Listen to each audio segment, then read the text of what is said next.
Okay, so hi everyone, myself Krish Gandhi and welcome to Krish Gandhi Education. So today we are going to start our lecture number 2 on matrices and determinants. In the today lecture we covered topics transpose, adjoint and symmetric and skew symmetric matrix. So watch the video till end. Now let's start our session.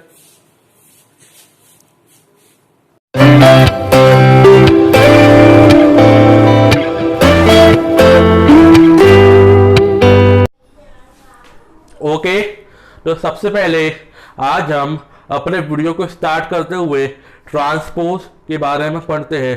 जैसा कि आपको board पर दिख रहा होगा, transpose में रो और column दोनों इंटरचेंज हो जाते हैं और इसको नोटिफाई करने का तरीका होता है जो इस तरीके से हम इसको रिप्रेजेंट करते हैं और इसको इस तरीके से भी कर सकते हैं रिप्रेजेंट। ऑलराइट, ट्रांसपोज के अंदर जितनी भी रो होती है वो कॉलम में कन्वर्ट हो जाती है और जितने भी कॉलम होते हैं वो रो में कन्वर्ट हो जाते हैं। एक एग्जांपल देखते हैं। एग्जांपल है हमारे पास कोई मैट्रिक्स गिवन है हमको 1 5 9 4 3 एंड 1। अच्छा, ये हमारे पास 3 क्रॉस 2 का मैट्रिक्स है। हमें इसका ट्रांसपोज लिखना है। इसको हमने नाम दे दिया ए। हमें ए का ट्रांसपोज लिखते हुए इस तरीके से आएगा 1। देखो ये कॉलम, इसको रो में कन्वर्ट कर दो, रो को कॉलम में कन्वर्ट कर दो। 1 5 9 4 3 1। ये हमारे पास 2 क्रॉस 3 का मैट्रिक्स बन चुका है। ऑलराइट, अब हम ट्रांसपोज की प्रॉपर्टी पढ़ने वाले हैं। जैसा कि आपको गिवन होगा, हमारे पास ट्रांसपोर्ट की 5 प्रॉपर्टीज आती है। पहली प्रॉपर्टी इसमें दिखा रहे हैं, अगर किसी मैट्रिक्स के ट्रांसपोज के ऊपर ट्रांसपोज है तो डबल ट्रांसपोज में मैट्रिक्स की ओरिजिनल वैल्यू आती है। ऑलराइट, सेकंड वैल्यू में अगर किसी दो मैट्रिक्स एडिशन के होल के ऊपर ट्रांसपोज है तो ट्रांसपोज दोनों का सेपरेटली ऐड होने पर चला जाएगा। ऑलराइट, तीसरी प्रॉपर्टी हमारे पास आती है कि हमारा किसी अगर ट्रांसपोज के का कोई इंटीजर वैल्यू है वो ट्रांसपोज के अंदर मल्टीप्लाई हो रही है तो के की वैल्यू जब बाहर आएगी तो उस पर ट्रांसपोज का कोई इफेक्ट नहीं पड़ेगा। अगली बार प्रॉपर्टी की बात करते हैं तो जैसे फोर्थ प्रॉपर्टी कह रही है ए इंटू बी का होल ट्रांसपोज होता है हमारे पास b transpose into a transpose जो रिवर्सल रो होल्ड करता है। ऑलराइट, ट्रांसपोज की प्रॉपर्टी में बात आगे करते हुए हमारे पास n नंबर तक कोई मल्टीप्लिकेशन आ जाता है, उसका हमें ट्रांसपोज निकालना है। तो उसमें अगर ट्रांसपोज को खोला जाए तो हर एलिमेंट के ऊपर ट्रांसपोज हो जाएगा। ऑलराइट,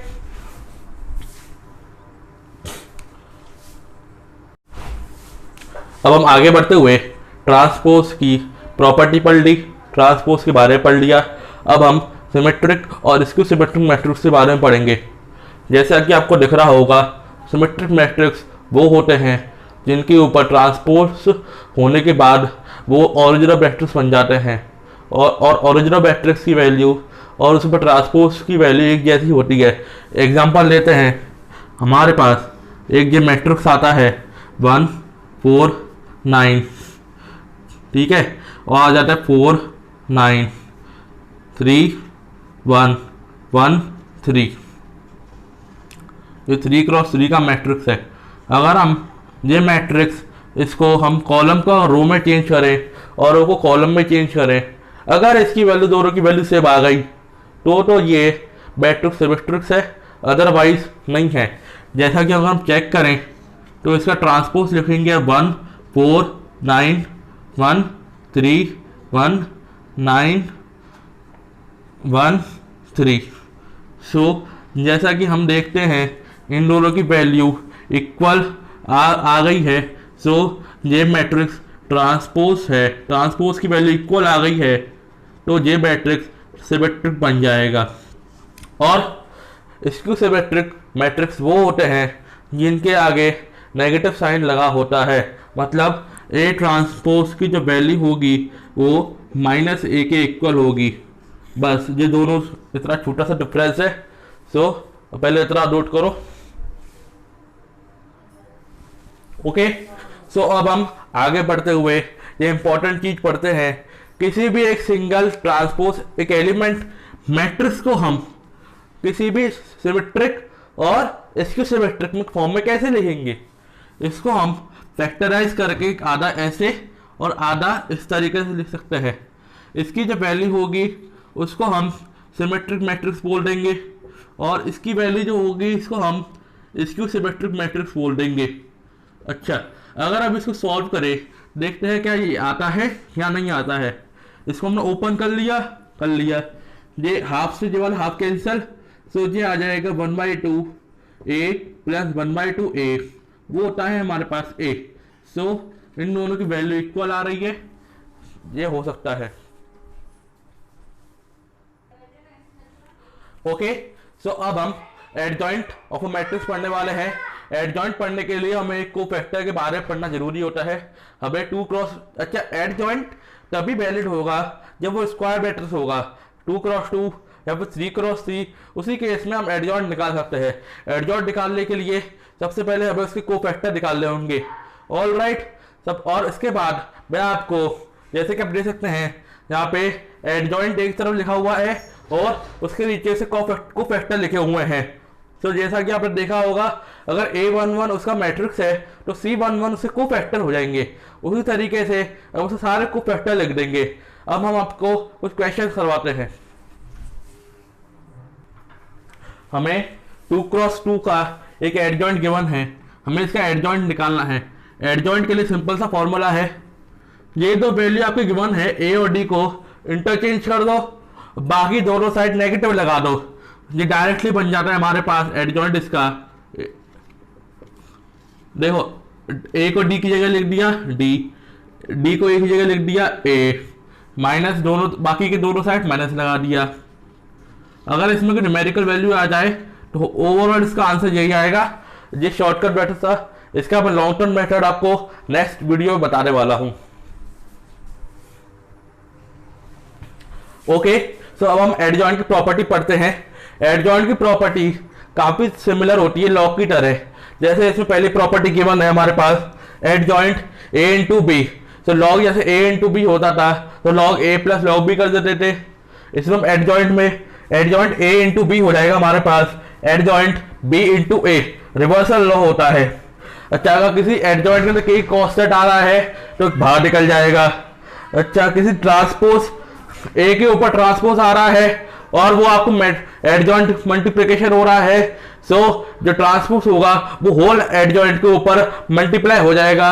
और चौथी प्रॉपर्टी की तरफ हम बात करते हैं, तो वो ये कहती है हमारे पास अगर किसी एडजॉइंट ए की जो वैल्यू होगी इस तरीके से, एडजॉइंट ए के ऊपर ट्रांसपोज अगर लग रहा है ये होल बार के अंदर, तो इसकी वैल्यू हमारे पास होल बार में एन कोई नंबर हो सकता है। एन जो है वो मैट्रिक्स का ऑर्डर होता है, मैट्रिक्स का ऑर्डर होगा तो मैट्रिक्स में एक कम हो जाएगा।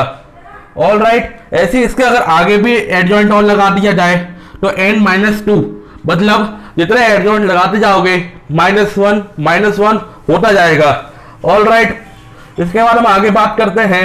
सो अगर ये प्रॉपर्टी बाहर आ जाए, एक एडजॉइंट और लगा देते हैं तो n-1 का होल स्क्वायर बन जाएगा। ओके, तो आज की वीडियो में देखा एडजॉइंट, सिमेट्रिक, इसको सिमेट्रिक और ट्रांसपोज के बारे में। उससे रिलेटेड मैं आपको कुछ जेईई मेंस के और सीबीएसई के क्वेश्चंस दे रहा हूं, ठीक है।